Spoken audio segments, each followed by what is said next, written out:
All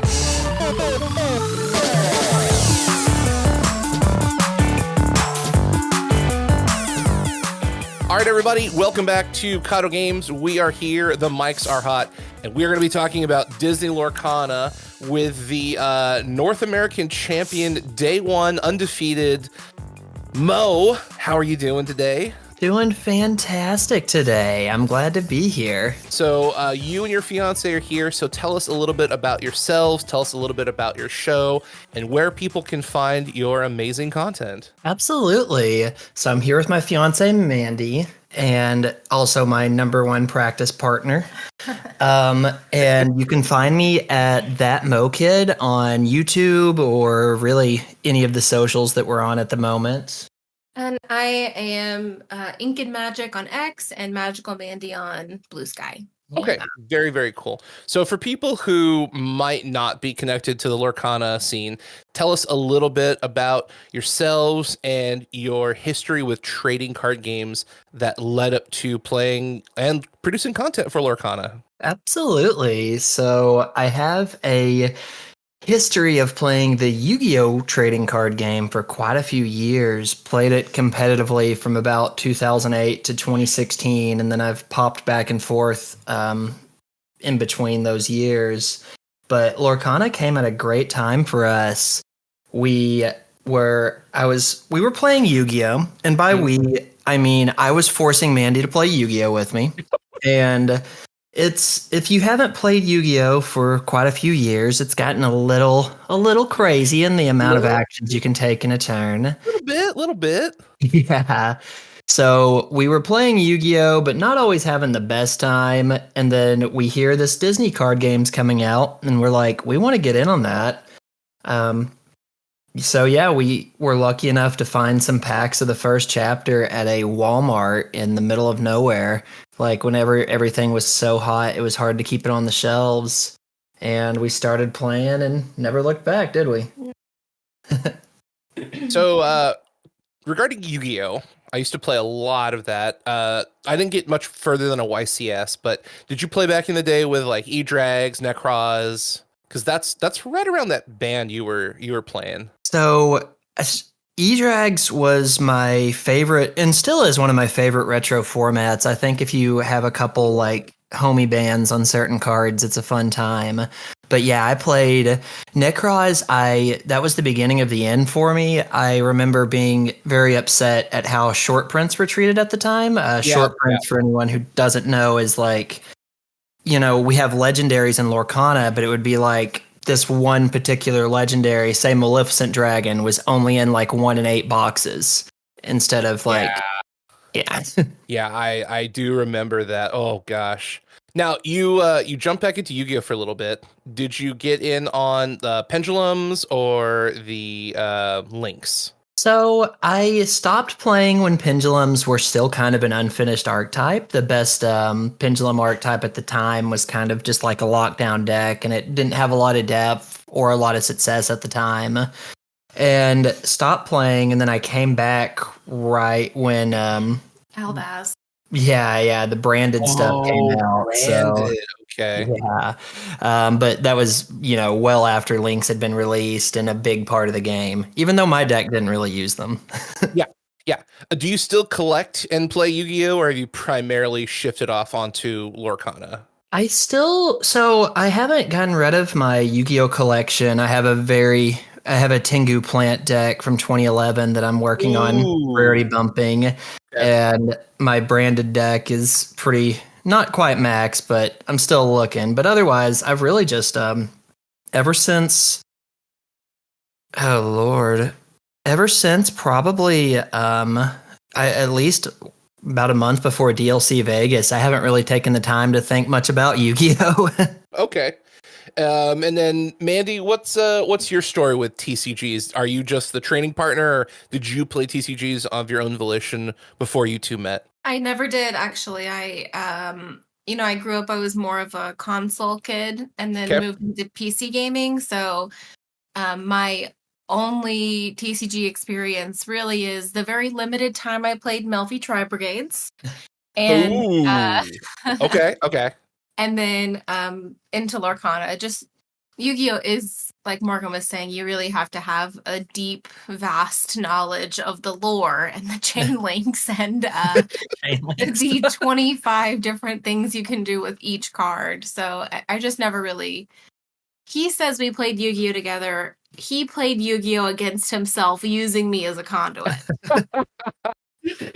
Did you ever play GOAT format, like the good old fashioned like set to pass? Yeah, so I of course played it whenever it became repopularized in about around 2012ish, I think is when that started becoming a big thing. And then now it's like actual tournaments for it. But I did technically play GOAT format back in the day, but I was far younger and just got destroyed anytime I showed up at Books a Million. Oh, okay, I'm tracking with you.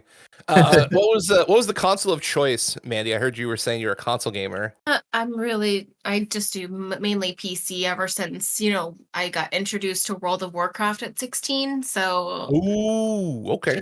I'm a PC girl, but I don't mind any console either. I'll play PlayStation or Xbox or Switch or any excuse to play a game. Okay. Are you guys getting a Switch 2 later this year? So the other thing I do and have done for a bit, even though I've taken a little bit of a break, is I'm a big Pokemon VGC player. I really like I like to participate in weekly tournaments and play when I can. And I'm sure there'll be a new Pokemon game that we have to have the Switch 2 to play, so I'll get one eventually. Maybe not right when it comes out. Yeah, that's cool. I just got him the newest Switch for Christmas about 2 years ago. So the OLED, I got a really cool OLED Switch with like Pokemon decals on it. It looks awesome. Nice. That's super nice. Do you do any Pokemon trading card stuff at all? So I have, and I've dabbled back and forth in Pokemon quite a bit as well. It's a very fun game. I mostly just kind of collect because, like Pokemon's art and the way that they do their like higher rarity cards is fantastic. And every now and then I'll see a Charizard and I'm like, I need that. Is that your go-to Pokemon for your collection? Yeah, I'm one of those guys. Let me tell you a fun fact about Morgan. One that I will don't do it. forever tell because it just makes me laugh. And not at him, but with him in a loving way. Morgan has tattooed on his right pectoral the word in giant old English script Charizard. Nice. So he loves Charizard. The word, not a picture of the actual. It's not the guy. It's just his name. Okay. So that's dedication. It's romantic. Thank you. It's unique. And I love that about you. Thank you, honey. Okay. Well, now that we've set the stage, boy, y'all sound like a lot of fun. That's good times. That's some good times.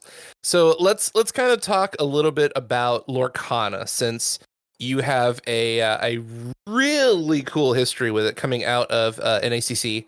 And first of all, I just want to kind of set the primer for you as the player. So what is your like play style in Lorcana? Because you've obviously got the history with Yu-Gi-Oh, which is a significantly more complex game. So you understand, actions, sequencing, orders of operation. So now let's kind of talk more about you as the player. What do you like to do? Are you like aggro, mid-range, control, a little bit of all of the above? Like, what do you like? Well, so I have to correct you real quick though. Yu-Gi-Oh, I think from like Yu-Gi-Oh has an incredibly high skill floor. To play Yu-Gi-Oh, you have to go through like textbooks and old scriptures and just learn the proper way to play the game as it's developed over the years. Lorcana is a beautiful game because anyone can really just like it's very simple to get into, ink, play, pass, challenge. But I think at the highest level and proper depth, I do think Lorcana is the more complex game when you really start looking at inking patterns and your game plan against different decks, your game plan blind. You have so much power in the opening mulligan, and especially like just the inking mechanic in Magic lands are lands, and Pokemon Energy's energy. Yu-Gi-Oh, it's a lawless wasteland where you have no resources. But in Lorcana, your ink, your energy, your resource system can be the exact card you needed to win that game, and that part about it is fascinating. But my personal play style, I kind of I like to be more flexible. Yep. People will list me up there with aggro archetypes, and I suppose I do gravitate to be a deck that can go faster. But I like a deck I think green purple just sings to me because it can kind of be the aggressor in the matchups it needs to be. It can be the control in the matchups it needs to be. And it's just like a nice flexible mix and match between the two. More of a toolbox player. Yeah, exactly. Bounce. Okay. Now, you said some interesting stuff that I really want to unpack. Let's talk about that skill ceiling of complexity for Lorcana, because you understand the difference between the two games. So, can you elaborate a little bit more as to why you think Lorcana, on the surface, if you talk to the average trading card gamer and you say Lorcana is more complex than Yu-Gi-Oh, they're going to look at you funny. But Yeah. I do agree that the skill expression can be more complicated due to the fact that you could screw yourself over. But I would love for you to explain it in the way you see it. Yeah, for sure. So, and this is not a knock on Yu-Gi-Oh! Modern Yu-Gi-Oh! Is beautiful dance of balancing resources and just particular removal options against people, if you go first, you make these insurmountable boards sometimes. But I think there is just such a powerful skill expression in, well, the inking mechanic that I already talked about, but the mulligan system in Lorcana is fascinating to me. In Yu-Gi-Oh, there are certain hands that if you end up playing against your opponent, and right now I'm not too familiar with the current format. I know my friends are enjoying it, and I know the decks are being well spoken of, but there have been times I have played where you would go and lose the dice roll, and it was almost like, oh, I lost the game. And there'd be so many, you needed to see certain cards in your opening 5. Not only do you need to see them, I'm not going to say it's just it's free to play an Ash Blossom whenever. You have to know right when to play it. But if you don't have the resource in your hand to begin the game, you are in such a bad position, and a lot of times it's best just to move on. And Lorcana, you can open really weak. You can open just some terrible hands and be able to play your way out of it with a decent strategy. Or you don't even have to. The mulligan strategy just is so impactful whenever you just look at building a deck. We'll talk about it later on, but my deck for NA Continentals was made to be incredibly consistent. It was very hard to brick with a deck like that. And I think that rewarded me over the course of the day. Where, if I'm playing against red blue, they have 8 options to play on turn 1 and 8 options to play on turn 2. And then when we look at my particular list and the way I designed the deck, I have 18 options to play on turn 1, 27 options to play on turn 2, and it just gives me a lot more freedom in how do I approach games and what kind of player I can be in that particular game. And I think knowing that from the deck building, from the mulligan, seeing what cards you get off the mulligan just allows you to skillfully interpret your way through every particular game. I had a matchup last night in Set Champs where I was trying to play a control-based game plan against red-blue of all decks because I knew they were getting low in resources, and I was able to control what few they had. And that's not something you would typically do against Ruby Sapphire, but sometimes you have to pivot, and just knowing when to be that player is fascinating. Oh, I'm gonna love this conversation because you are speaking my love language of just options. I'm more of the control player, but I like control toolbox. So I have a million questions. One here for Mandy. Did you help do any testing before Morgan held out for Anaheim? Yes, I am his unwilling uh, punching bag when it comes to red blue. So I will play whatever red blue he wants, and usually it helps him get where he's needing to go. I did it before Vegas, and we saw how well that turned out. I did play at the DLC in Vegas with red blue and had a terrible time.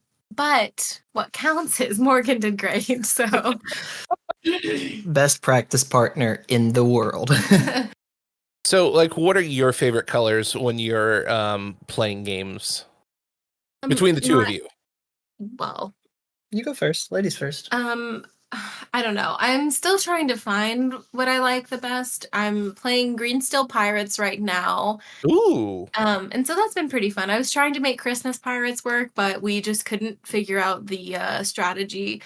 But I really love Amber Amethyst. I love aggro just because I don't possess the same skills of you know, the mulligan strategy, the inking, the like I just it's harder for me just because my brain doesn't really think that way. So, four Daisy Ducks and I'm having a great time. I'm not.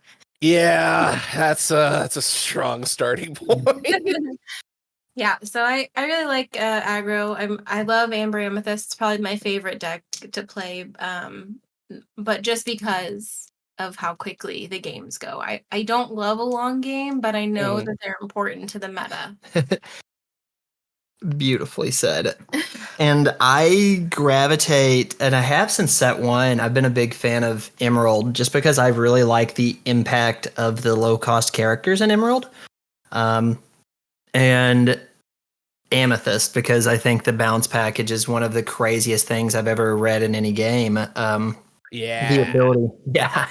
You get to play as if you have two hands. You have your hand that's in your hand, and you have a hand that's on the board, whereas you can like bounce and replay at the cost of playing a snake or a fox. And that play style has been super fun.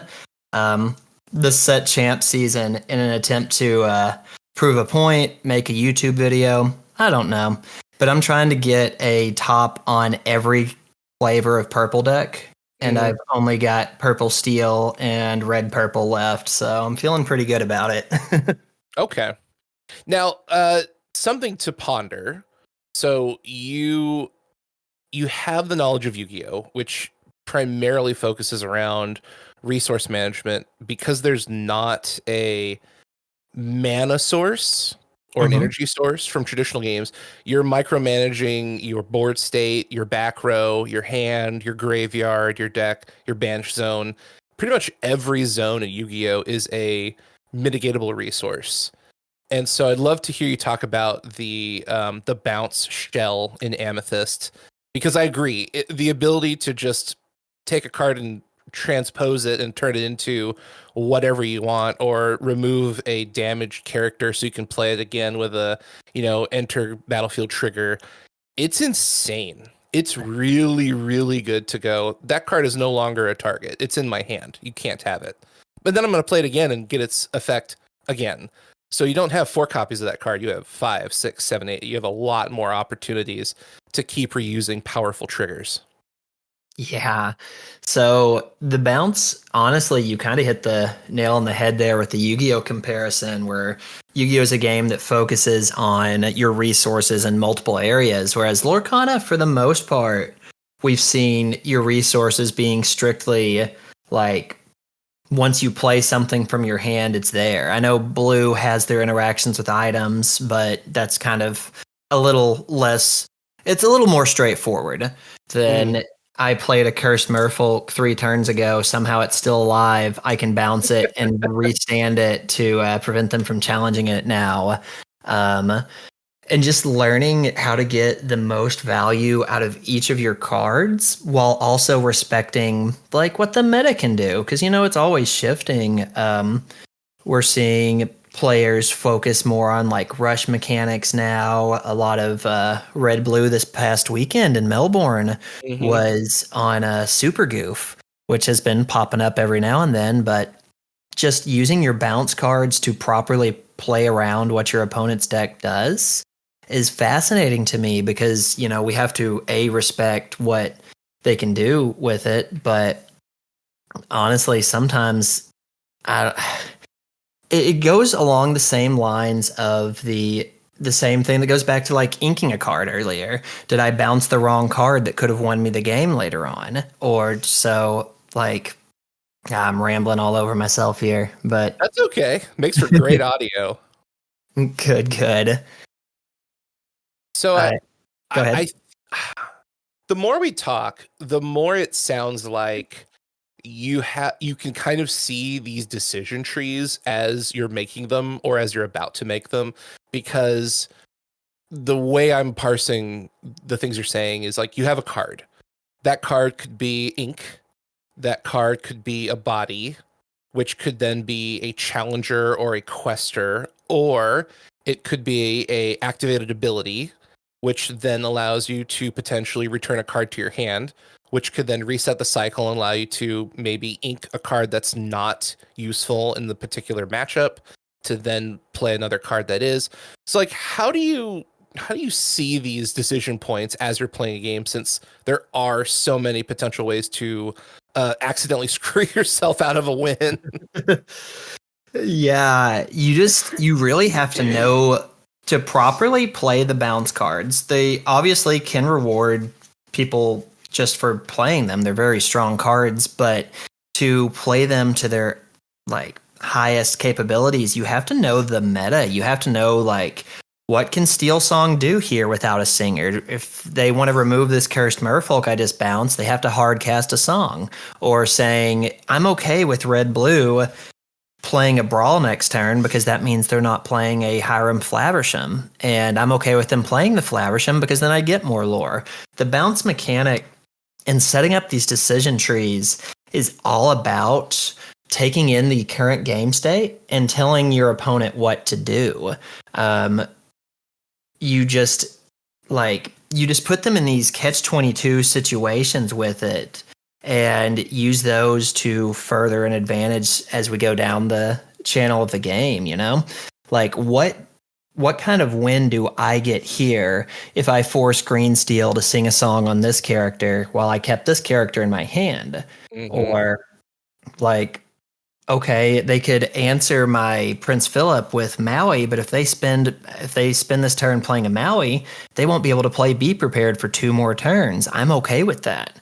And I think you have to, when you set up these decision points, this decision tree that you talk about, I think a lot of it, you have to just look at it one turn at a time and figuring out what your opponent tells you. If they don't play that Maui we talked about, does that mean they don't have it? Or does that mean the resources in their hand do not allow them to take a turn off here? Maybe that means they really are going to tunnel in on that Be Prepared and I have to just hard respect it.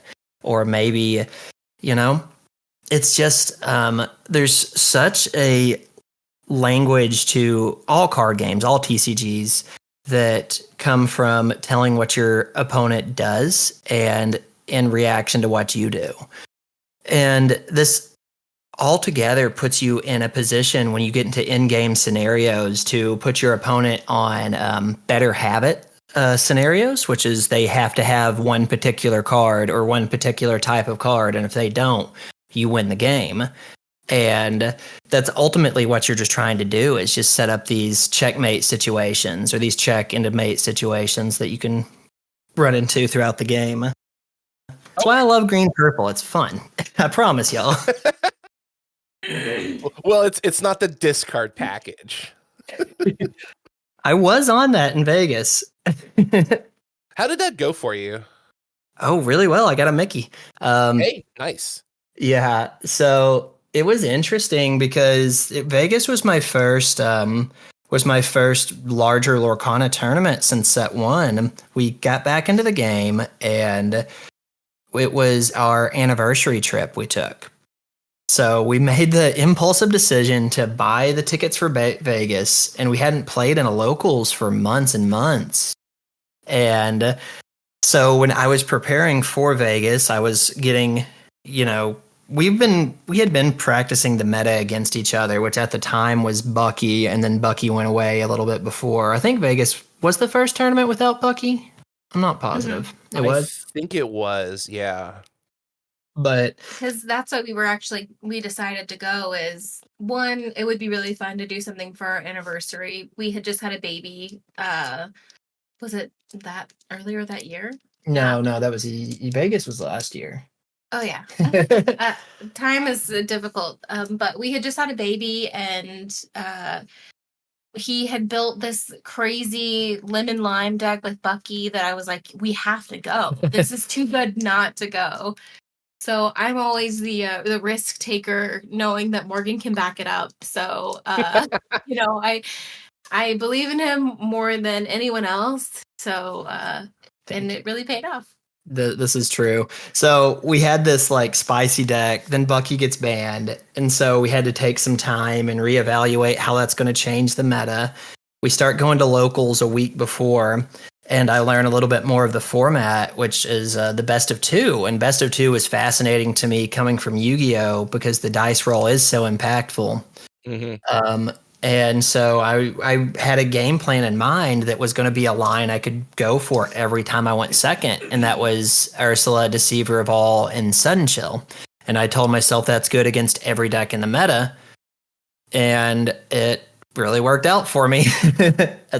But I look back at it, and it honestly had just a great matchup against every one of the big meta decks, other than Green Steel, which really resurfaced in a strong way there. But okay, so you've got your experience with Vegas. You get your invite to Anaheim. So let's talk a little bit about the journey to prepare for that, because what you brought to the table is pretty cool. Thank you. Yeah, so it was my local community. Mandy and I are very blessed to have not only just a loving, amazing local community, but we have a very competitive one. We have like 6 people at our locals on any given day, and then that can fluctuate and be 12 on some days. But half of those 6 people participated at North American Continentals. Our locals is a very strong scene. And one of the players there, shout out Zach, we had both had our invites at the time. Our other friend ran the gauntlet and the LCQs and qualified. But we just practiced. We practiced for months. And like when we weren't actively practicing, we were talking about different strategies and ideas. And ultimately, we both were on green purple for the longest time, and then Zach switched back to a comfort pick right before Continentals. But the development of the deck really was just us playing every meta matchup, watching how things changed. We noticed a little bit before EU Continentals that going wide, so playing multiple things per turn, just double playing, was very strong. And I think we kind of realized that green purple's the strongest deck to do that in. Like, songs can do it, but they run out of good, smaller characters to play. Like, if you can't double play Daisy Duck, it's a little lackluster to double play in songs. Whereas green purple, you can just keep establishing these teeny tiny threats because you have the power of the amethyst 1-drops. And so that is what inspired the 18 1-drop deck that I brought to NA Continentals. Okay. A long way coming down the line. But just learning how to effectively utilize these 1-drops and make them scale in different ways throughout matchups is something that I just really just put time, just so much time into studying. I have a spreadsheet of how much lore can I expect to gain from a 1-drop when I play it on turn 1. And I could utilize that. And that's how I learned that it's effectively more lore to play a Pegasus 1-drop on turn 1 than it is to play a Cursed Merfolk 1-drop on turn 1, because the Merfolk's so easily answered. And just like learning how different 1-drops scale throughout the game against different decks really gave some life to something that people didn't see coming, I would say. Yeah.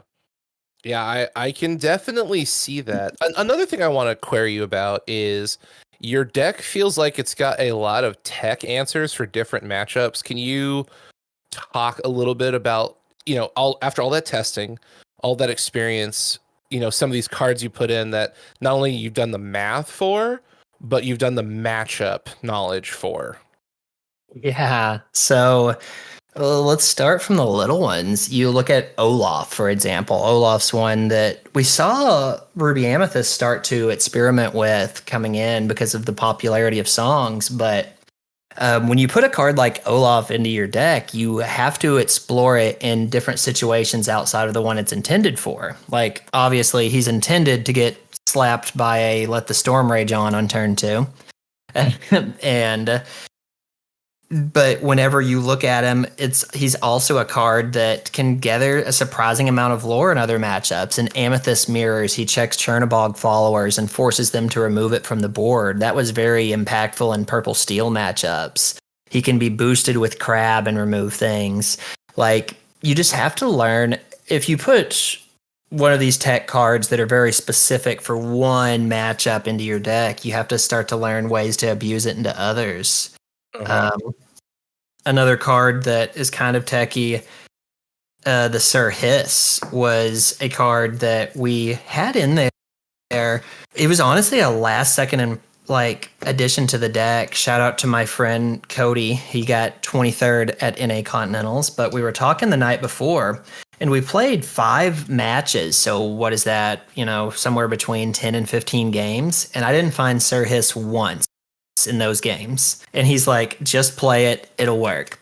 And Sir Hiss has so many crazy implications against red decks. Being able to check a Maui Shark with a Crab boost is decent, but Go-Go and Genie already do that.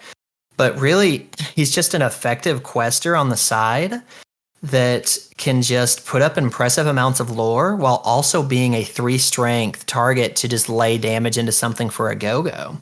And then when we look at him against Steel, he is an evasive target. If I play him later on in the game, if I give them less value than just shooting him in the first couple turns of the game, he just sits there and quests until he can answer something of theirs. And so he's not the worst card to have against Steel. He's honestly better than what his alternative was, which was Bonsai at the time. You might have to remind me a couple of the other techs, but the last one that comes to mind is Rourke. A lot of people had a lot of people forgot about my boy. Lyle's how you beat aggressive Steel decks. It's how you beat kind of Steel Song in general. Everyone has been asking me since Continentals because my win rate against Songs up until the night before was better than my win rate against Red Blue. That matchup I had just played, and I roughly got myself up to a 75% win rate on it, which I look at my, and if we look at my Continental record, I 2-0'd one Song player and I 1-1'd the other 2. So I played against it 3 times. And so it's, close enough, to what I was expecting to do against that matchup. But really it's about proper play of Rourke. You need to establish him at a pivotal turn when you can start subtracting their lore. And what you really want to do with Rourke is have them focus on him. If you play him and they respond with a Strength of a Raging Fire or a Zeus, that's usually a win for you because you can draw the attention away against from your other questers. And a lot of times in the Song matchup, you just are taking so many chip turns in the early game, just chipping away at lore. And then in the late game, you really just want to finish the game in about 2 turns. And Rourke is one of the best cards to be able to put your opponent off from their 2 turns to win. And you set up your own and get them in those, as we said earlier, better habit situations. Yeah. Another card I saw that felt like a tech was Kit Cloud Kicker. Oh, so Kit is the quintessential Emerald card. He's the tempo king. Honestly, Kit, I just wish I could have played 4. It's such an impactful card into every matchup on the play. If you go first and you set up 1-1 drop on 1, 2 on 2, and then on 3, you bounce back what they played on 1 or 2 and just remove the ability they have to answer your threats, he's just always a good card. But really, really shines into Ruby Amethyst, which I was not lucky enough to roll into in day 1 of Continentals. That's my favorite matchup, and I didn't get it. But bouncing Flynn Rider Frenemy back to your opponent's hand is such a great tempo play. And Green Steel is where he shines. Bounce those Ursulas and don't let them fry your board like what happened to me in top 8. Ooh. What's another one I saw that was pretty spicy? Olaf, you talked about Olaf. He's been a favorite of mine since day 1. I mean, I just think people really underestimate a 1/3 body. Yeah. It's hard to kill. You generally don't want to expend resources to kill an Olaf. It just feels bad. But if he can get you 3 or 4 lore, that's even worse. Yeah. Like Olaf's effective lore is like, I think in my little spreadsheet that I had, he effectively gets you like 3.5 lore if you play him on turn 1 into like nearly every matchup, and that's wild. I think the other one is play Prince Philip Quest for 2, bounce and replay because he has board, and if he's standing, that's a pretty hard thing to deal with. Mandy does bring up a good point. Another card that wasn't on really anyone's radar coming into this was Prince Philip, and he's just a 3/2, so he survives Sisu. He survives Sisu, what is it, Empowered Sibling, and cannot be ice blocked, can't be brawled, and you can just set up so many in-game scenarios with a Prince Philip and a Madame Mim bounce character just by questing him, bouncing and replaying him, and using him to squeeze 4 to 6 lore in the late game whenever you just want to set up those go-go turns. And Prince Philip's also a great target at setting up go-go turns because to remove him, most of the time he will leave damage counters on the board, and you know how much I love damage counters. Yeah, you literally read my mind. That was the next card I was about to ask. Is that like a finisher? Is that a go-go combo? And it's all of the above. Yeah. So let's talk about some of the cards that didn't make the cut. Because when I look at this deck, and I get to talk to you, which I'm loving, by the way, I feel like for all of the cards that made it into this deck, there's like 2 to 3 that you tried that didn't. Are there any notable cards you remember that you were kind of trying to figure out if they would fit in this, and you're like, nah, didn't make that cut? Oh, there was so many. There's so many powerful cards in this strategy, and people will bring them up to me. I think the 2 biggest ones that I chose not to play, I was very deliberately choosing not to play despite them both performing very well, was Elsa Spirit of Winter and Belle, I think it's Empowered Mystic, I'm not for sure, but the 5-drop Belle and the 5-drop Elsa are cards that people would see as staples in this deck, and they kind of just didn't do what I wanted to accomplish with my strategy here. People would often use Elsa or Belle to win what we call Genie Wars, which is you play your Genie, your opponent plays their Genie, and you use your Genie to take out theirs. And that was a big thing in the earlier parts of this set when every purple deck was on 4 Genie, was just like learning how to navigate the Genie Wars.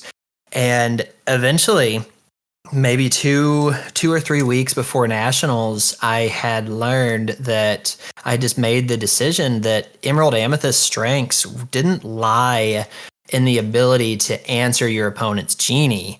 They lied in the ability to punish your opponent for spending 5 ink to answer your own Genie. So, and by that I mean I would rather play 2 cards on turn 5 than I would playing 1 and wasting my Genie's ability to quest to answer a card from my opponent. If my opponent wants to play a 2/4 that just draws them a card, I want to say that's cool. If they want to use 5 ink to play a 2/5 that removes my Genie from the field, I'm going to play a Prince Philip and I'm going to play like a Sir Hiss or something on the side and just keep threats coming at them and keep them away from being able to just handle what I'm doing. So those were very deliberate cuts. Some cuts that I made the changes in the last little bit. I really missed the Clarabelle shift line, but I was playing into too many situations where I bait myself into her and would get punished for it. But that's such a powerful card in Emerald is the Clarabelle Light on Her Hooves. Just one of the craziest cards in the game at that. Yeah. And then the Ursula Shift. So Sea Witch Queen was another big one I chose to abstain from. And that one was a little bit of a meta call. I had made the decision that I needed to fix my deck up to be a little bit better taking down Ruby than Steel. And she wasn't my favorite card to draw against the more aggressive Steel decks like the Diggy Diggy Hole variant. She's fantastic against the more traditional Steel Song decks, but against the ones that are trying to just play as many characters and then play Akita to set up the 2-turn game shots, I wasn't such a huge fan of her. So I left her out as well, which was still nice. I still got my my 2-drop Ursula brawled at least twice during the day, so people thought I had it. That was nice. Yeah, and that kind of helps segue into the next thing that I think you've done a noticeable amount of research on, and that is player psychology. So until this point, like you were saying with the 2-drop Ursula, people think you have the big Ursula. People think you have all of these things. You know, you're going to fight the Genie Wars. You're going to do what's kind of presumed to be the standard play or counterplay. And this deck doesn't do that. So what kind of research are you doing where you go, aha, this is what people think. Here's what I'm actually going to do. And not only are you playing a deck that's keeping tempo, but you're disrupting their tempo. You're disrupting their lines of play. You're anticipating what they're going to do. And now you have a better out in response to what they think is going to happen. So let's talk a little bit about that psychological aspect, because clearly you've got some notes on that. Yeah, so, coming from other TCGs and just learning what your opponent's actions or inactions tell you is incredibly valuable. If you play a Genie out and they don't brawl at that turn, does that mean they don't have the brawl? If they chose to play, say you're up against Ruby Amethyst and you play a Genie, you're on the play, and they choose to respond to your Genie with a Merlin Rabbit, sometimes that just leads me to believe that they don't have the current out for this Genie. Or, just if someone, even if something as simple as playing a Cursed Merfolk, questing it, and your opponent chooses to not challenge it with their Tipo, does that mean that they have to have every card in their hand? Maybe that means they don't have the resources to the game plan they're trying to establish. A lot of times, if I see a Tipo inked and a Sail played, or a Sail played and a Tipo, or a Sail inked and a Tipo played, that tells me a lot about what's in my opponent's hand. It says, hey, if they play the Tipo, it tells me, hey, they need to start stemming the aggression out now. Or it could tell me their hand's choked up a little bit on uninkables. Whereas if I see Tipo Ink and Sail played, it could be, oh, they need more cards to do what they're trying to do. Maybe they're going to set up for a double ramp turn into an early Be Prepared. And those little tells, those little gimmies just really help whenever it comes to solving your opponents and just making reads. Because there's a lot of times Lorcana games are close. You end at 19 lore in some games, and it's just one little micro decision could have made the difference. My top 8, game 1 against San Syed, in my head, I had kind of given up on the game when I saw how amazing his hand was in game 1. But that game ended, and I was down 1 lore. One little decision, one little read that I missed from him, I could have potentially turned that series around. And I think using what your opponent tells you through their actions or their inactions.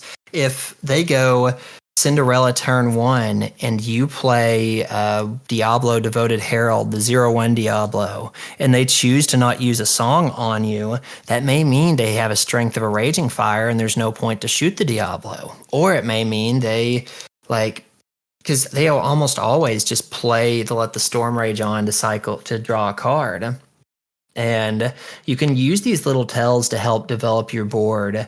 And even if they affect your game in such a small, like 5-10% way, sometimes that's all you need to get the win, you know? There are a lot of tells you can obtain by how friendly is your opponent? How nervous are they? Is there a chance they're going to misplay? Like, you know, I try to be a friendly guy, and I've been told I'm a friendly guy to play against, but there's a habit that I've been talking about with my friends that I do during opponent's turn. Unless I have to check on something, my hand stays on the game mat and I leave a dice on it. And I just want to focus. I want to take my time to see not only like what they play their turn, but how they played it. Did it take them a long time to ink a card? What card did they ink that took them so long to make that decision? I want to see, are their hands starting to shake? Are they starting to get like, you know, visible signs of, oh, I'm worried? Because that could be just, oh, hey, I can turn this game around by making an aggressive call here.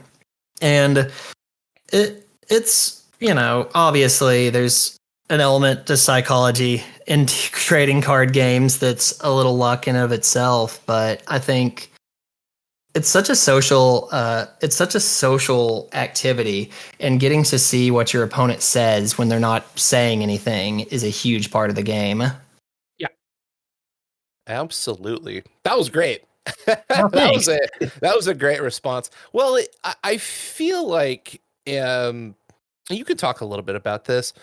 I feel like a lot of people look from the outside in and they see you and, you know, insert name of a top player and they go, man, I don't know how they do it. They must be either super good or they're really lucky. And I feel like it's a combination of multiple facets of math, luck, skill, reading the room, reading the opponent.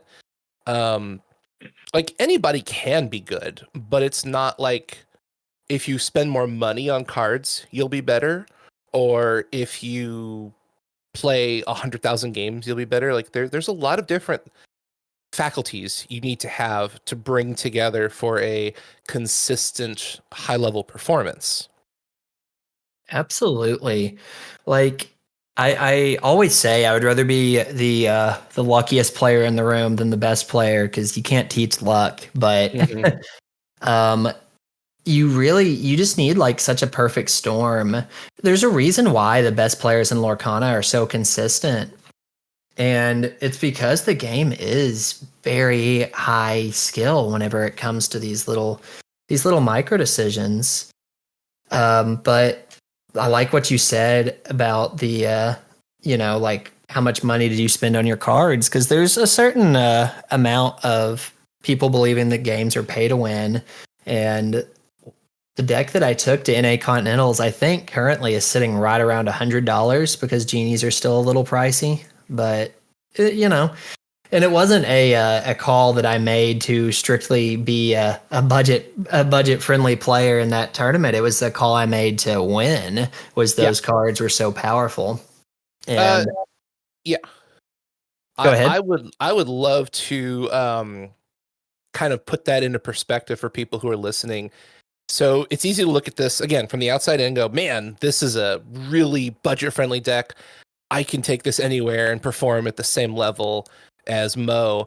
Can you speak about the amount of skill it takes to pilot this deck to perform at the level you did? Because my better judgment says this deck does not play itself, and you have to understand a lot of decision trees to be successful with this deck. To be fair, we have switched, and Okay. he'll play red blue and I'll play green purple, and I will beat him Nice. on occasion. So, like, I think it is possible, but there are, like he's saying, the micro decision facet of the green purple deck is massive. And so, like, again, I'm a very casual player. Like I have played in 2 DLCs. I placed like 1,000th at Vegas and maybe 500 something at Seattle. I thought you got top 300. No. But it's just like you can play any deck and you can have success. But if you're thinking, I'm going to take this to a DLC and after just picking it up and it's going to run with you the way it has with Morgan, I think that would be very hard to duplicate. But putting in, because he always tells me you have to play 100 matches with the deck that you want to be good at in order to be good at it. Mm-hmm. And I can't ever commit, so that's why I have a hard time. But I think there's a lot of possibility of taking something as powerful as Emerald Amethyst and making it work for you, but you also have to work for it. Yep. That is a great point, and I didn't want to say it because it would have sounded a little cheesy if I just went, yeah, my deck's the hardest deck to play in the game. Y'all just keep playing Popsicle on turn 1. No. I do think Emerald Amethyst is an interesting deck because you have skillful matchups. You have matchups where every decision matters so much. In this format especially, navigating through situations like a Maui Shark on the opposing board is something that there's no just like spreadsheet for. I do this if Maui Shark does that. No, you just have to like make a call in the game. Mm-hmm. It's a very complex deck. So low-key self-promotion here, but one of my Metafy students has recently, they switched to the deck a week ago and were able to pull off a top 16 finish in DLC Melbourne, and I was so proud. Yeah, okay. Yeah. It's a deck that, more importantly than knowing your own like play patterns and what you can do with it, because there's no typical lines in the deck that I took to Continentals. There's no play Merfolk on 1, play Bonsai on 2, play Kid on turn 3, which is what I did in Vegas. It's a lot more nuanced, and you have to kind of make up the lines as you go. But it really does reward you if you spend a lot of time with the deck. I think it's got a really high skill interpretation, because a lot of people will see it and it's just like, oh, it's just an aggro deck. And then you're like, why is my win rate against Steel Song so bad? No. Yeah. You're playing it like an aggro deck. Yeah. Yeah. Well, that's the trap of the toolbox deck. You look at it and go, this is what it does. And in reality, it's, well, this is what it does in this scenario, but that's what it can do in a different scenario. And here's something you could do on a Wednesday. It's got all the answers, but you have to solve the conundrum that's placed at the battlefield. You have to look at your hand, you have to look at what's on the board, you have to figure out your lore, and figure out your resources, their potential resources. So for people who like that challenge, this is perfect. If you want to play aggro,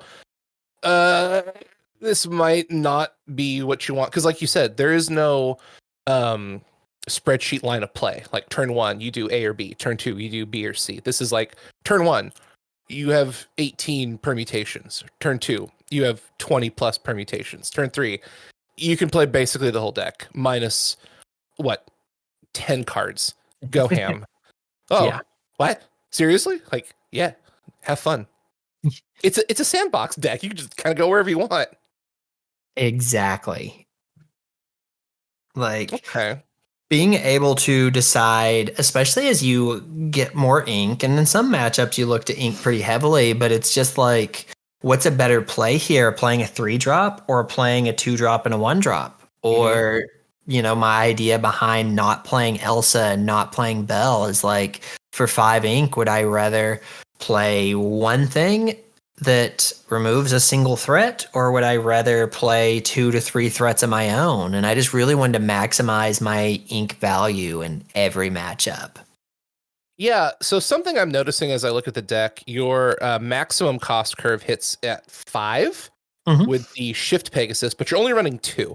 So I really feel like the honest cost curve of the deck is maxed out at 4. Yeah. because that's really where like you have what, 4 genies, 4 goats, 2 rabbits.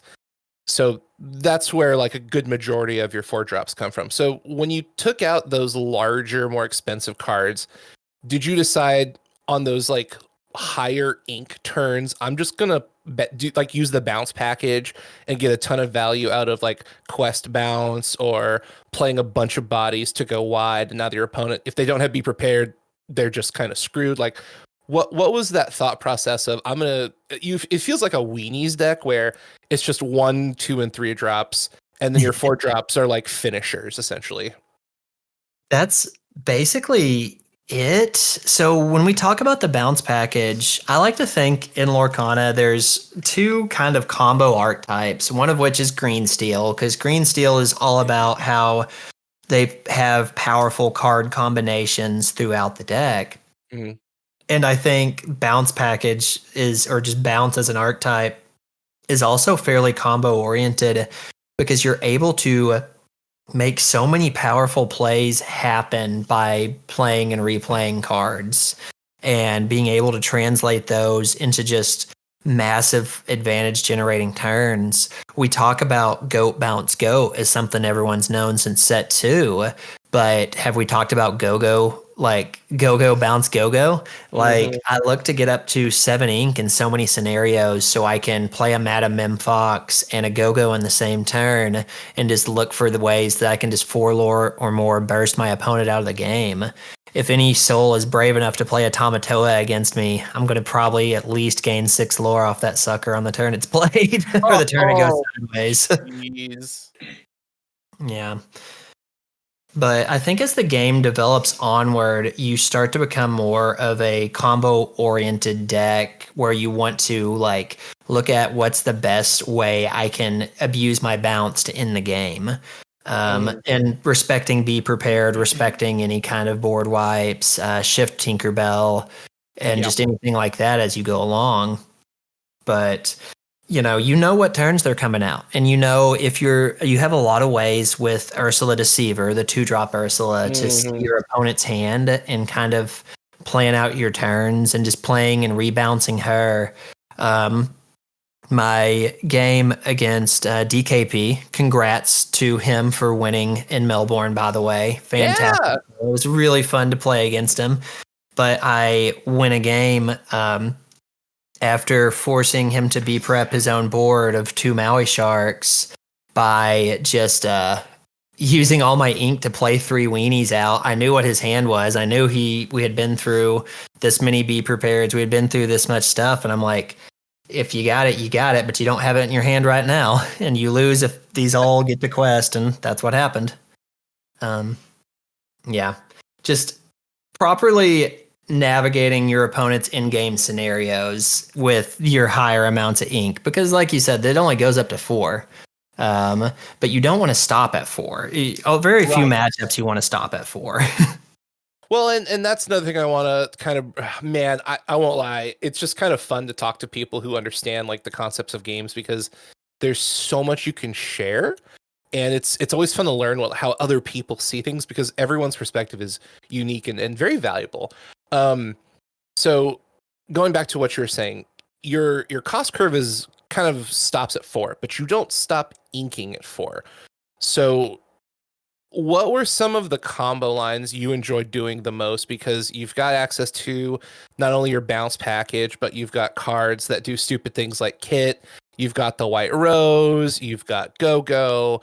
You just kind of got all this gas where depending on, you've got Ursula where it's like, okay, I want to know what's in your hand now. Oh, that's nice. So like, what are your favorite plays to do to people, since you can kind of do it all? It's like you can draw cards, remove cards, look at their hand, gain lore, challenge people. It's like, what can't you do? So my favorite one is one that rarely comes up, because we never get to this high ink total unless our opponents are like playing Let It Go or Hades. But clearing high strength locations with just using 2 Madam Mim Foxes in your hand, because you can play a fox, bounce the same fox for the other fox, and then bounce that fox for the other fox to do 12 damage like to a location in a turn. Oof. Or like playing Merlin crab, bouncing the crab to boost the fox, then playing the crab again to boost the fox again is just so fun. But really, when you mention combos, I just love for ways to just like hit people with Go-Go for game. It's my favorite card. It puts the game on such a different level when you can instill the fear of Go-Go into them when they just won't quest their things like Hiram. It's just the best. Madam Mim Fox Go-Go is a big one, but probably my favorite thing is not even like it's like a 2-turn setup, but it's just taking Merlin Goat, running it into something like a Robin Hood shift, and then you gain a lore, and then you play Go-Go, and so you gain 5 lore in a turn to swing the game to your side. My favorite Emerald Amethyst combo that he does is turn 1 Little Pegasus, turn 2 Merfolk, turn 3 Shift Big Pegasus, quest for 6. Oh my god! I love that. He likes to say it's cute. That's whenever he's like he calls plays that are like not necessarily common but fun. So that's one of my favorites of his. Let's talk about that play because it got like no one like respected it, and it was hilarious every time it like got popped off. Because I don't know if Big Pegasus has been played an awful lot since he came out, but I put that in my deck to take opponents off guard because I knew whenever people were coming into this event, if they saw Emerald Amethyst, they would generally expect, probably the Artifacts list or the LD list coming out of Europe. There might be some little spicy choices, but really, like, you're looking at people know what they're going to see. And then they see a Pegasus on turn 1, and they're like, well, that's funky. And then the double Merfolk, and then the Shift Pegasus, and you just quest for 6 on one turn and 6 on the next. And even if they have to... Yeah, if you're not up against Steel Song, if you're up against a Ruby deck, that's very strong. Like, it's an incredibly strong play. Yeah, I'm starting to notice this is very much the deck a Yu-Gi-Oh player would put together. It makes all the sense in the world. So the thing I'm really noticing is going back to what we said so early on in the show. Yu-Gi-Oh is all about managing resources in different zones. And I think you might be one of the progenitors of making people respect that Lorcana, pre where it was today, was very much predicated around the only thing you have to really worry about is what's on the board. Mm-hmm. With the bounce package and all of these, when you play this card, do a thing. You have so many lines of play where that thing on the board is not trapped on the board. You can put it back into your hand. You can replay it. You can get the effect again. Your opponent doesn't always know what's in your hand, so they have to be afraid of, okay, maybe they have a Kit. Maybe they have an Ursula. Maybe they there's so many really crazy things that you could potentially have that now they have to play around. On top of, if they do anything at all, you can do like a Mim Fox Go-Go combo and just burst out lore because they decided to go sideways.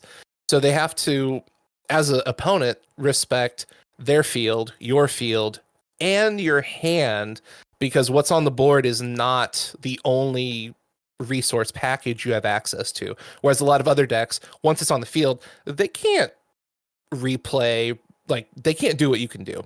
So they have to think very differently.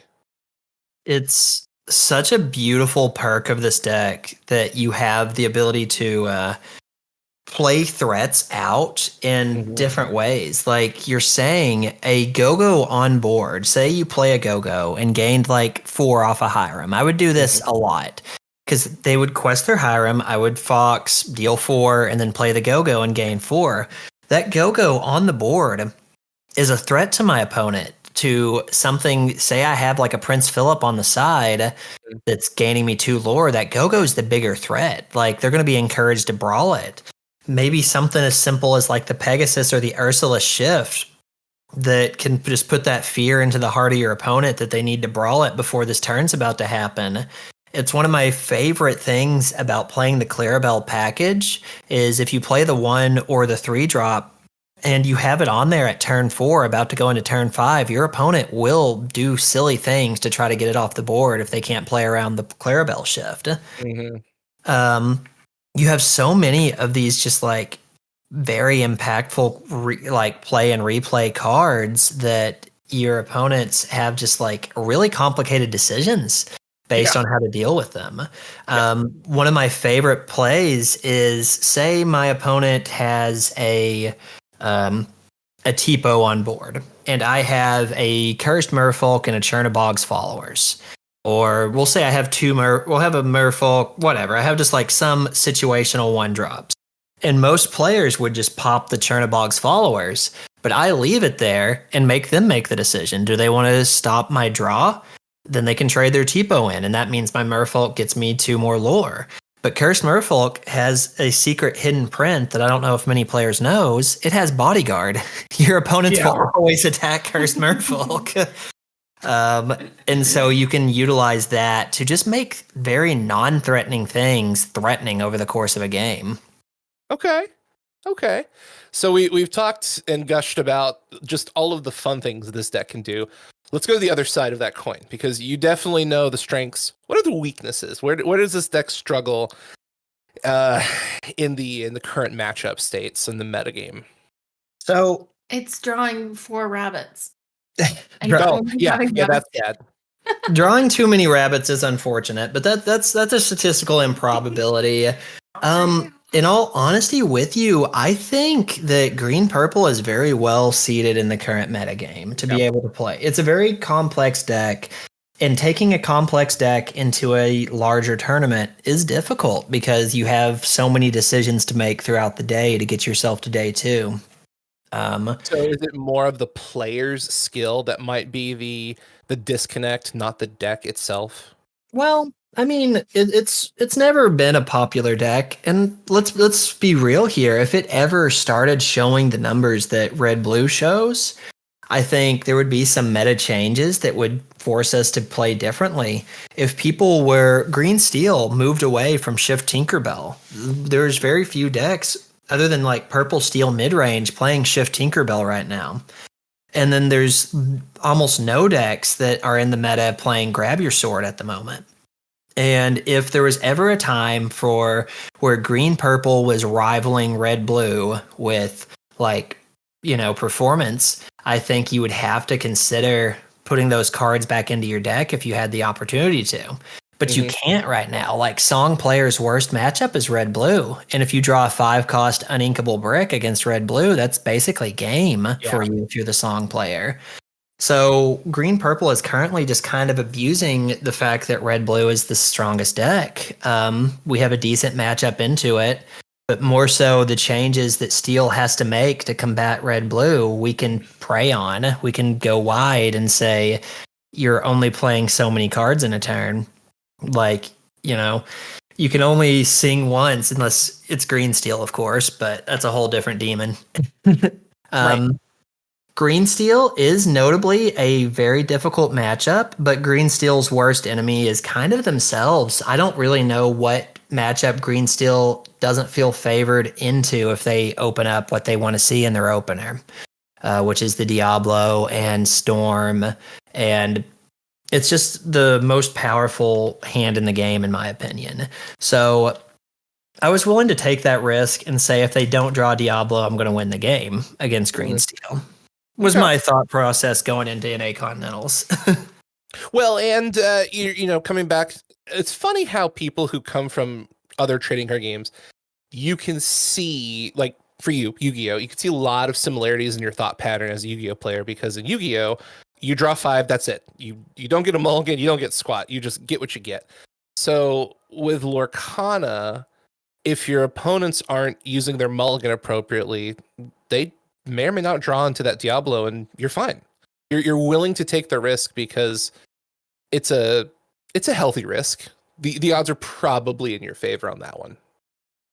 I mean, reasonably. And if they have it, like, even at worst, I feel like I can usually trade that matchup in day 1. And then day 2, it's just going to come down to it. But I feel like that wasn't a bad matchup to have as my worst meta matchup, just because, it's NA Continentals. I knew it would be popular. We have the best green steel players in the world here. But I also didn't feel like the strength of the deck was as high as it had been previously. Yeah. and was able to kind of just make a call on that and say, these are my weaknesses. I hope to dodge them. Regular steel song, I'll take all day long. And that's totally fair. You can't have a deck that answers everything. You have to lean into some guesses. That's a good way of putting it. But yeah, if you're comfortable with that matchup or dodging it, sure. Which I think you did pretty comfortably. Yeah, steel. I played 3 steel song day 1, 3 red blue, and 1 mirror. And then day 2, I played red blue and then green steel, which is what got me out of the tournament. But Yeah. that is one of the best players in the game, if not the best. He's up there on a very strong hand. So I feel like if that's what takes me out, I'm not feeling too bad about it. Yeah, it's a very respectable game, and that doesn't mean you're out. Like you still have a opportunity to do well at Worlds, and I'm really excited to see what you cook up because this is a spicy deck. And since we don't know the dates as of this recording, you know, you've got set 7, possibly set 8 before we have Worlds. So I mean that could be pretty spicy adjustments. I I am so anxious. If you hear me, Ravensburger, please. We're parents. Please send us the world dates. I won't tell anyone. I just need to start making plans. But yeah, like you said, we have other sets on the horizon. If it's a month away until Arcasia's Island, and I should assume at this point we're probably playing on a different format at the World Championship. And that is intimidating in its own right. What if green purple is not strong? What if there is changes that puts them in an unfavorable way? I will have to make the best call for the particular event. Yeah. So that leads into another great set of questions. What would you adjust with this deck, if anything, based off of A, your experience in Anaheim, and B, what you're seeing people do with the meta? So like this weekend, we just had DLC Melbourne. So we're recording in early February. This will air late February, early March. So there's going to be a couple weeks discrepancy between recording and production going live. But there's a lot of data entry points you've seen between Anaheim and Melbourne. Any thoughts? Any adjustments you would potentially make here before we go into Arcasia's Island? So I am really interested in the way that Red Blue is pivoting towards these rush characters. I think that there could be some strengths into really just abusing the evasives more. Mm-hmm. And finding ways to make that more impactful as the game goes on. Whether that's just a small change of adding a couple more Sir Hiss or Pegasus Shift, or something larger like looking to play Dawn Carnage, or just any of like the higher like cost evasives. Zazu is another one that's one of my favorites. Okay. I think that could be a decent way to lean.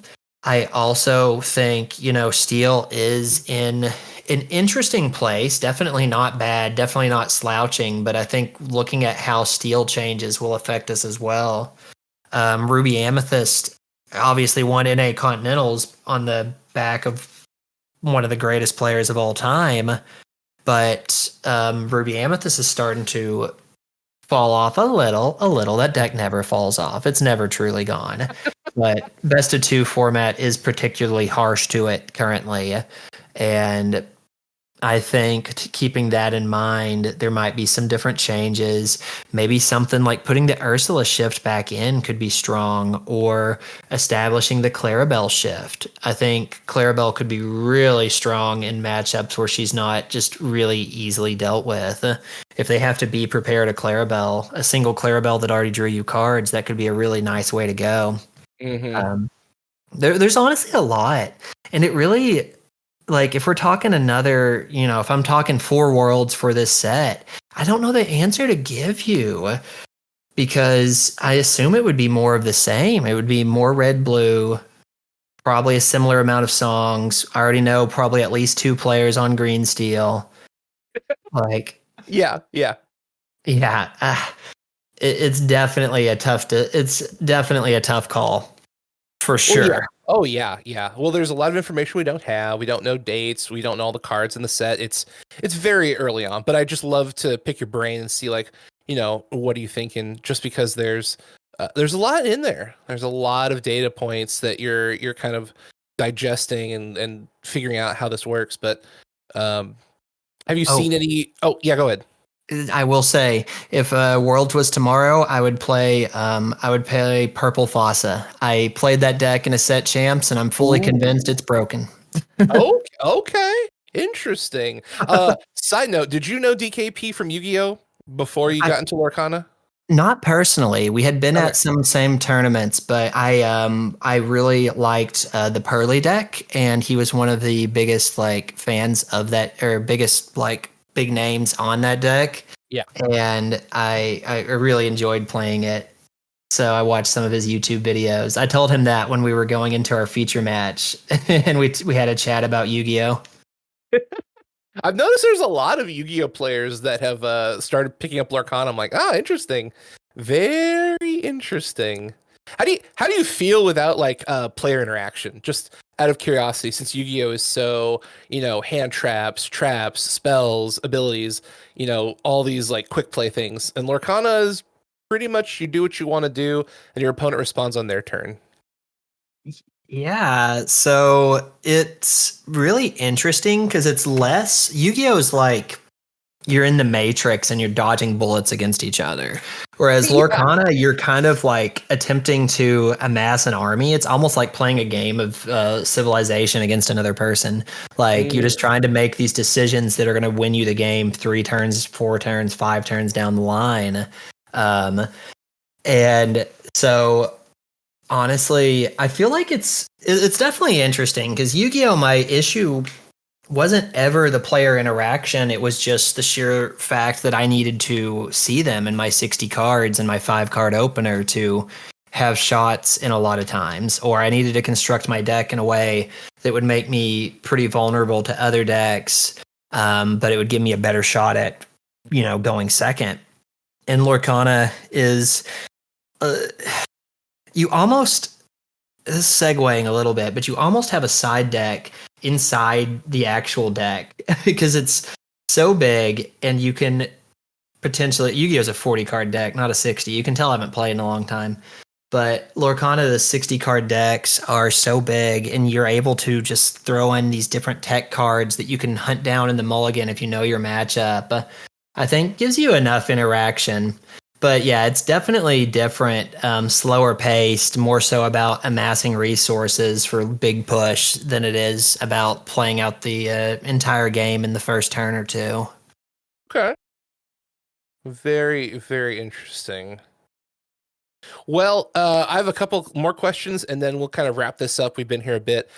What are some things that you've learned on your journey as a trading card game player, be it, Lorcana, Yu-Gi-Oh, anything that you think someone who may not have such the level of experience would find, helpful, find valuable?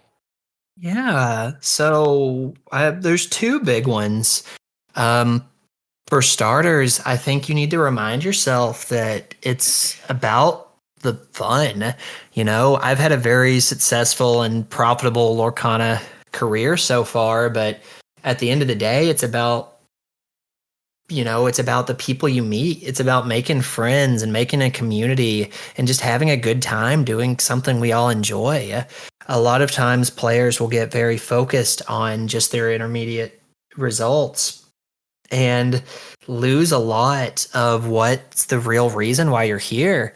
I've won some of the most expensive cards in the game, and I can tell you, I don't think there's anyone out there making a living just strictly off playing Lorcana right now. You don't have to treat it the most serious, like serious of serious things. Just make sure you're having a good time, and your play will show over time. You'll play better if you're having a good time than if you're frustrated. And your opponent, like if you're sitting across from me and you're frustrated, I already have won and I'm moving on to the next one. As we talked Yep. earlier. What? Yes, sir. Yep. Yeah. I'm like, I'm going to abuse that. I'm going to play something that's going to make you want to scoop up your cards, even though the rest of my hand is really weak. But like, just smile, have a good time.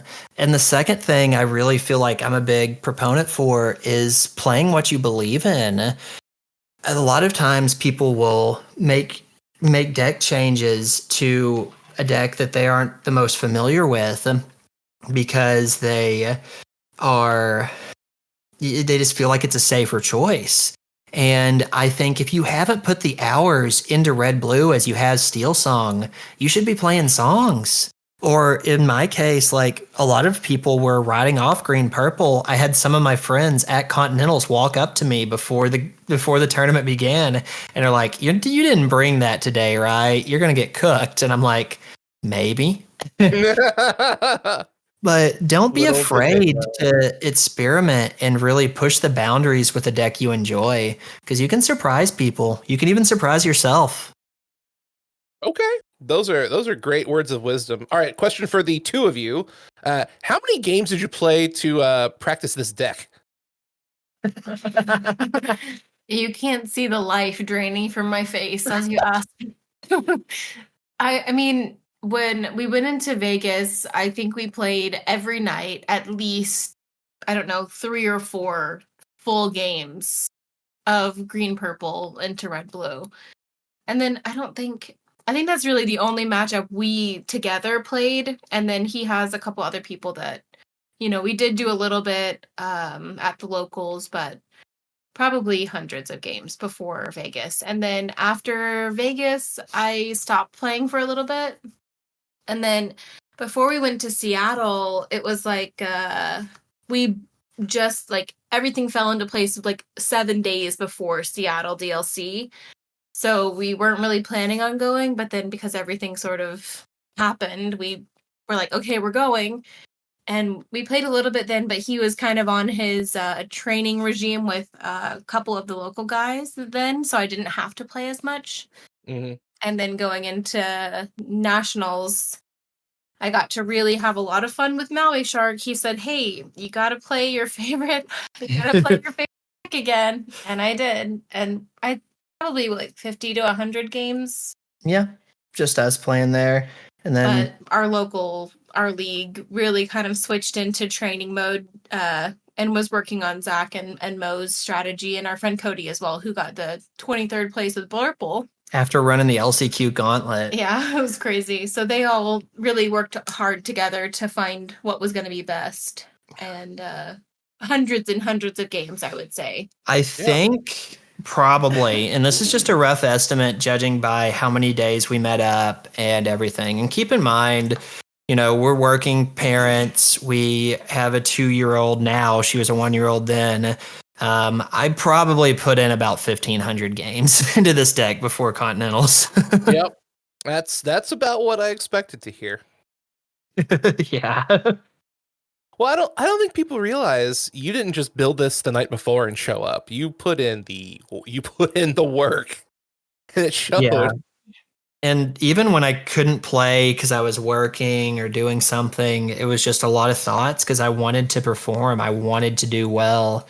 And so I would just think of what was the correct play line here? What's a potential tech card here? And just really think about matchups more theoretically and play them out almost in my head. One of my favorite players, Zach Bivens on Twitter, he said he plays Lorcana against himself.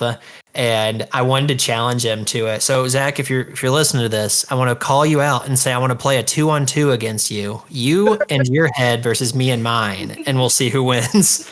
But I really just respect that a lot because that's like a lot of what the time it took to put into it was just like for Continentals. For DLC prep was a lot more chill, but I just really wanted to do well, and I wanted to do well on the deck that I wanted to do it on. Yeah. No, I think that's a great testament not only to your skill but your belief. Like you made the deck you wanted to play.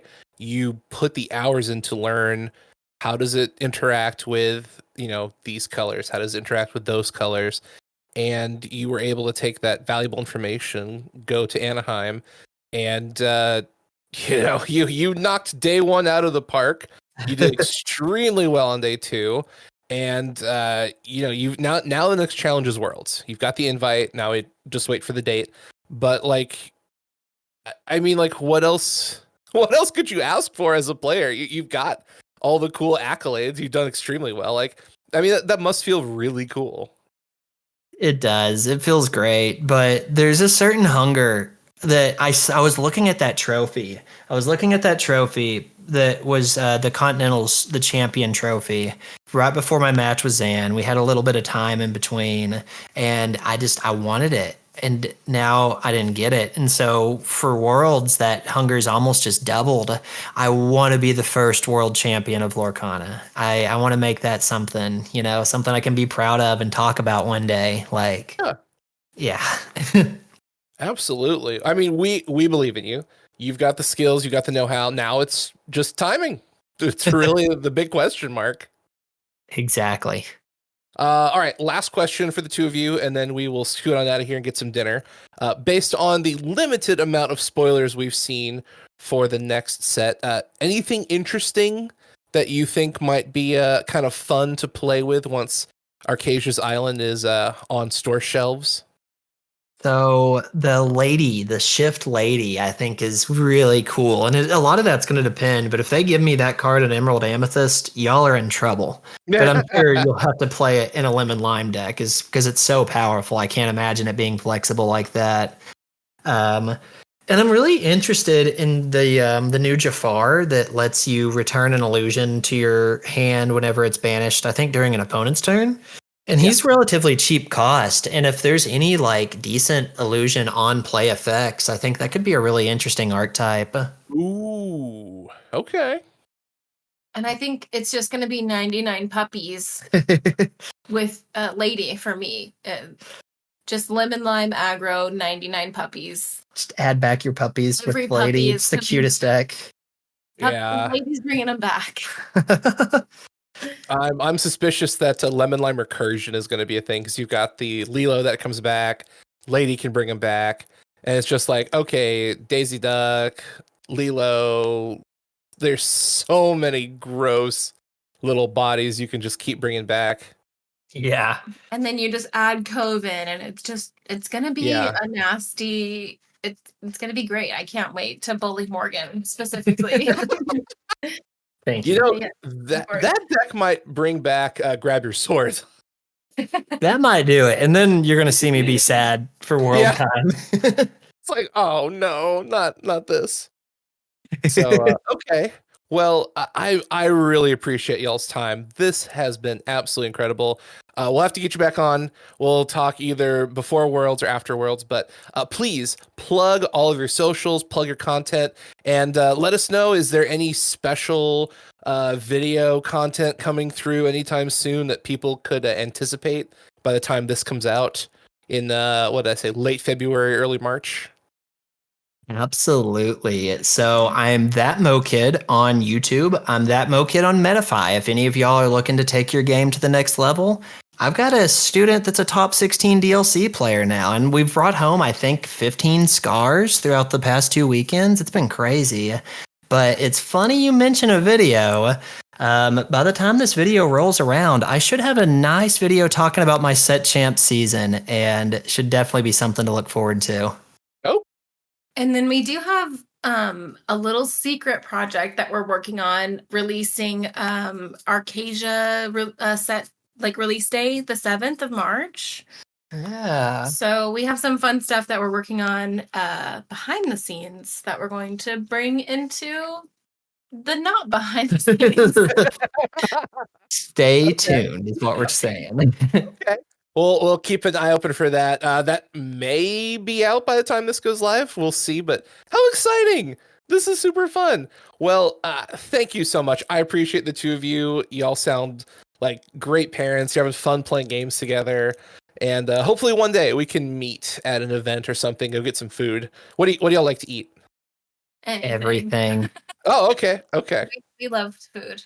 Yeah, I think it's become like just tradition for us just to go to Cheesecake Factory for every Lorcana event, but that's more of a local player thing. We'll eat anything. We love food. Yeah. It's my favorite part of traveling. It's like family, Lorcana, food. Those are our three favorite things. Yeah. Super nice. If you can, you should try and get, whenever Worlds happens, get reservations for Ohana at the Polynesian Resort. It's an all-you-can-eat. What's the word I'm looking for? Like Hawaiian. Oh. Like Brazilian steakhouse. So they've got all the meats on sticks. So they'll come and bring you steak, shrimp, chicken. They've got noodles, veggies, desserts. It's really nice. But the cool thing is, it overlooks. Have you ever been to the Disney resorts in Florida? I have not. Yeah, Okay. Mo's he's never been to any Disney. So Disneyland, we checked that one off. Yeah, I got to go to Disneyland, so I get to go to World for the first time. Yeah. Okay. Really fun. So the Polynesian Resort is across the lake from the Magic Kingdom. So if you go at night when they're doing the fireworks, they'll actually pump in the audio from the Magic Kingdom so you can eat and watch the show in the restaurant. Well, that is the kind of tip we're looking for. So thank you. We will definitely remember that. Sounds awesome. Give me a holler if you got questions. I actually used to work for Disney out at the park, so I know a lot of the secrets. That's so cool. Will we be seeing you at Worlds? I don't know. If it's at the end of March, no one's going. No, yeah. So I just got married and we went to Hawaii and Disneyland. So we went to Hawaii for a week at Alani and then we went to Disneyland for a week. So my PTO and funds are a little expended right now. Congrats. For good reason. Oh, thank you. Thank you. So honestly, probably not. Unless it's like way at the end of the year, which I don't think it will be. But as of right now, most of this year was spent on the honeymoon. I think we're planning on getting married before Worlds and then having our honeymoon at Disney World. Yeah. Congratulations! That's so exciting. Yeah. Thank you.